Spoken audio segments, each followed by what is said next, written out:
Hi friends, welcome to Seethu's Biology. Today's our topic is about anatomy of the bacteria. In the previous video, I already gave the basic information about the bacteria, their size and their shapes.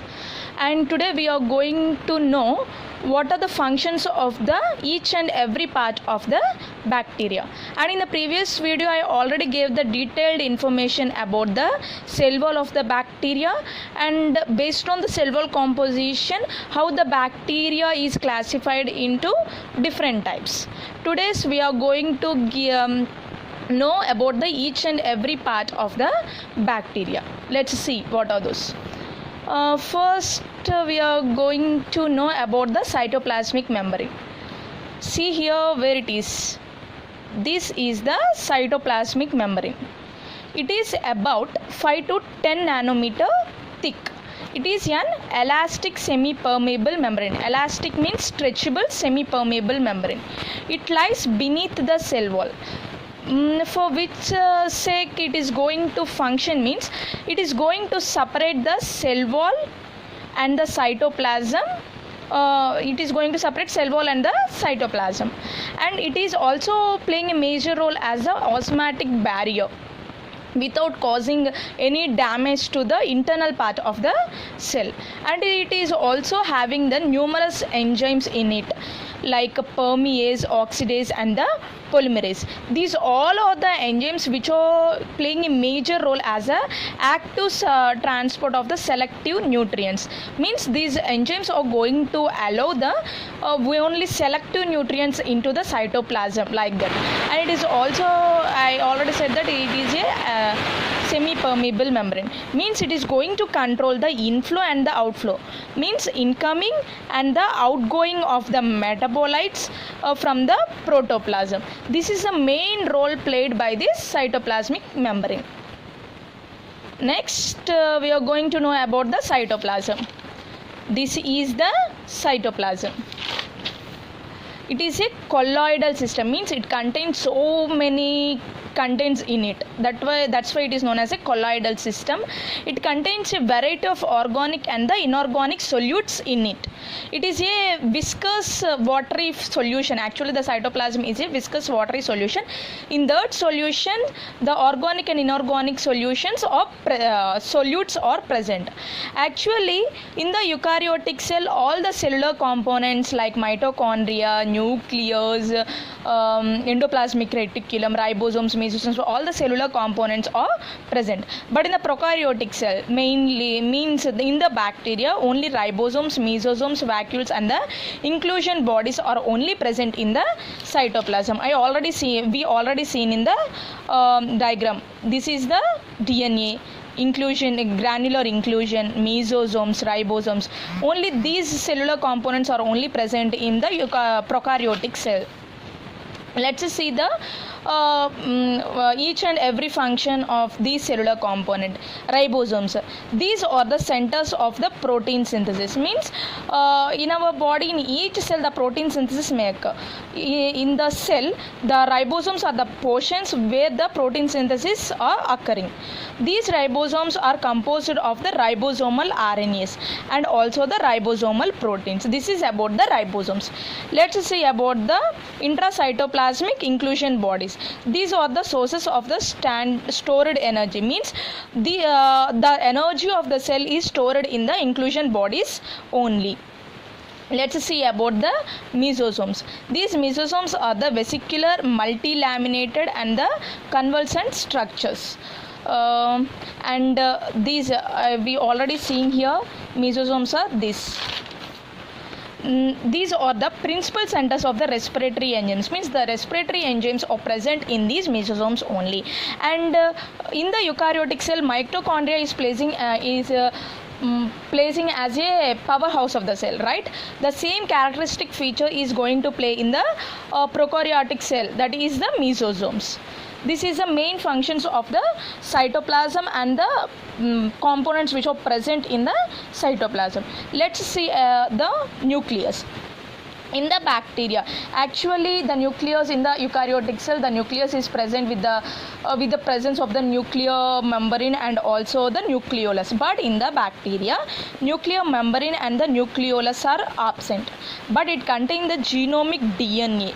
It is a double stranded and it is present in the circle form.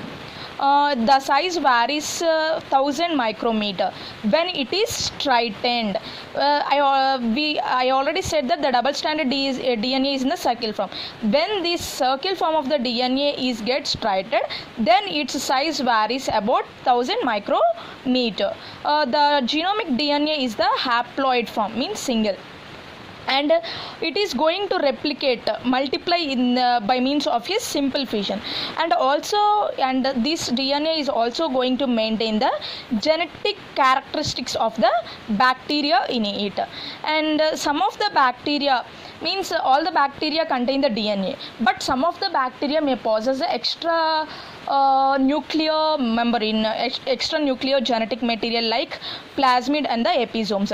These plasmid do not play any role in the cells, but it is self-autonomously replicated, this plasmid. This is the main role of the nucleus. Let's go to the capsule. The capsule is, I will show the diagram. This part is the capsule.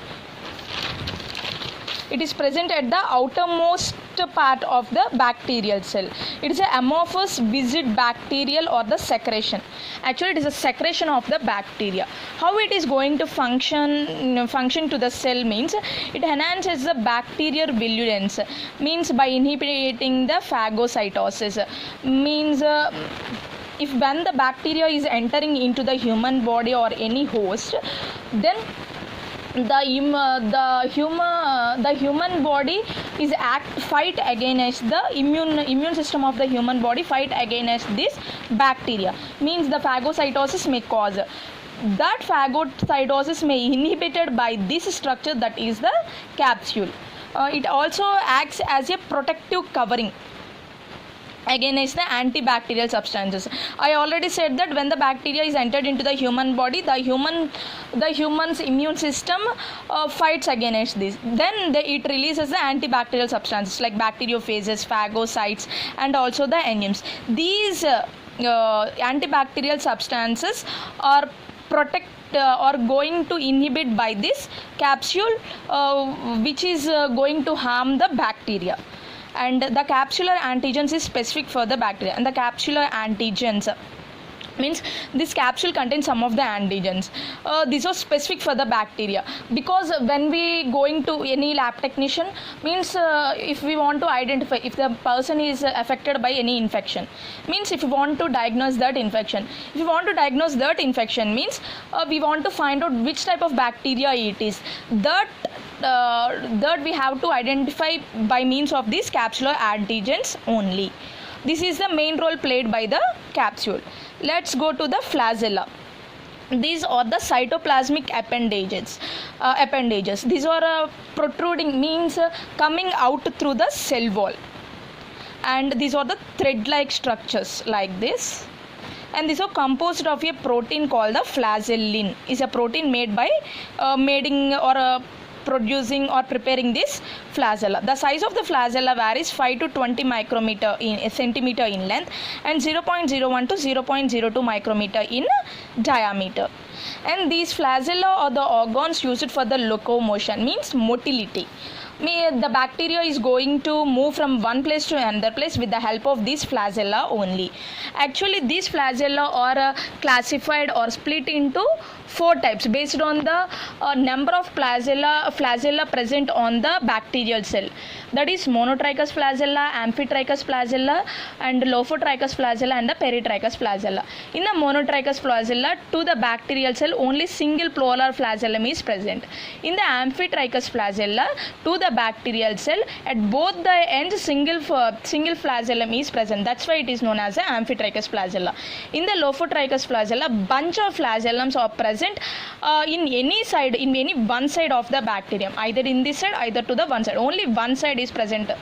That's why it is known as a Lophotrichus flagella. Next to the Peritrichus flagella, means the flagella are arranged around the cell, completely all over the body of the bacterial cell. That's why it is known as a Peritrichus flagella. In this way, the flagella is playing a major role in the bacterial cell, and these are the different types of the flagella. Let's go to the fimbriae. Fimbriae are the structures like hair-like structures. These are projecting from the cell surface as a straight filaments like this, and these are also called as a pili. Their size varies from 0.1 to 1.0 micrometer in length, and it is less 10 nanometer in thick, less than 10 nanometer in thick, and these are composed of a protein called the pillin. These fimbriae are not only meant for the motility, and these are found on both motile as well as the non-motile bacteria. Let's see what are the types of the pili. These are the common pili, sex or fertility pili, or the col pili, means colicin pili. Common pili are of again classified into 6 types based on their morphology. Number of pili means how many number of pili are present on the cell, or adhesive property or the antigenic property. Adhesive property means these are the two different bacterial cells.